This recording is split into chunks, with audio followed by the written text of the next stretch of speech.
ازيكم يا حبايب قلبي؟ انا طبعا دلوقتي في شقتنا.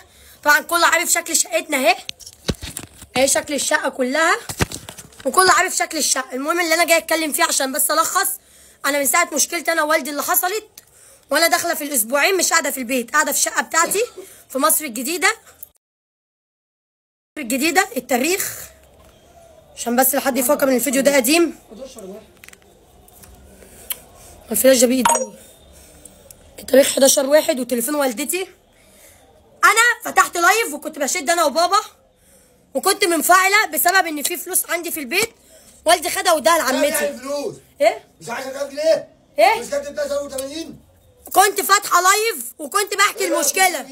بعد اذنك انا عايزه اعمل فيديو.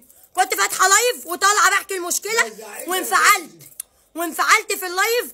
والدي كلمه منه على كلمه مني بيقول لي انت معاكي فلوس وبتجيبي فلوس قد كده ومبالغ. قلت له وانا واحده مش شغاله كذا وكذا، ايه يعني جايبه مبالغ؟ انا واحده بلوجر على السوشيال ميديا. قلت له انا مش شغاله رقاصه ولا شغاله كذا، ورحت شاتمه لفظ واتعصبت. الناس خدت اللفظ اللي انا شتمته ورفعوه ترند، والاقي الجريده والصحافه وموقع معرفش ايه وموقع معرفش ايه ومين يكلموني وينزلوا فيديوهات ليا. انا اي حد هينزل فيديو ليا ده بيطلع ريتش على قفايا، ده بيتصيط على قفايا. انا واحده مش حاجه وانا واحده ولا ليها اي لازمه، وانتوا ما بتصيطوش على قفايا.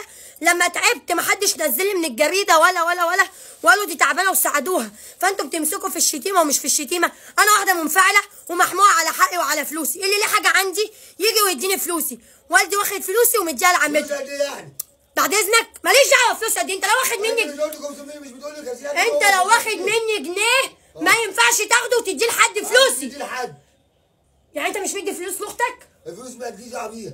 ايه؟ لما اعرف بنتك ولما اعرف بنتي تمام هديهم لي في ايديك. ايه لما اعرف ان انت تمام؟ يا امي بعد اذنك خليه ما يتجادلش معايا. واخد مني الفلوس دي انا كنت بصرف منها، ما حدش في البيت قدامه بيديني مصروف ولا بطلب من حد جنيه. مالكش دعوه. لما ياخد فلوسي وياخد تعبي وشقايه ويديه لحد على ما فيش، لا اديت الفلوس لعمتي. والمصحف ده على عيني ان ما حد هنا في البيت بيديني جنيه، والكلام قدامه وقدام والدتي، وكل عارف انفعالي وعصبيتي ان انا عندي حاله نفسيه من صغري. عندي حاله نفسيه وممكن اذي اي حد حواليا، وبكشف بدل عند الدكتور عندي مليون دكتور في الحاله النفسيه. خد شقايه وخد فلوسي، وساعه لما تعبت في المستشفى ما دفعش جنيه. ما دفعش جنيه ساعه. لا خدت الفلوس ماما، خد فلوسي ولا لا؟ انت كنت سايباهم معايا بس انا سايباهم معايا دم لناس ليه؟ انا طالعه اتكلم. بعد اذنك اسكت. انا مش قاعده في البيت، انا قاعده في شقه لوحدي لحد ما فلوسي وحقي يجيلي، عشان بس ايه، وباجي وبطمن على امي واخواتي. انا ما قصرتش معاهم لحد ما فلوسي تجيلي.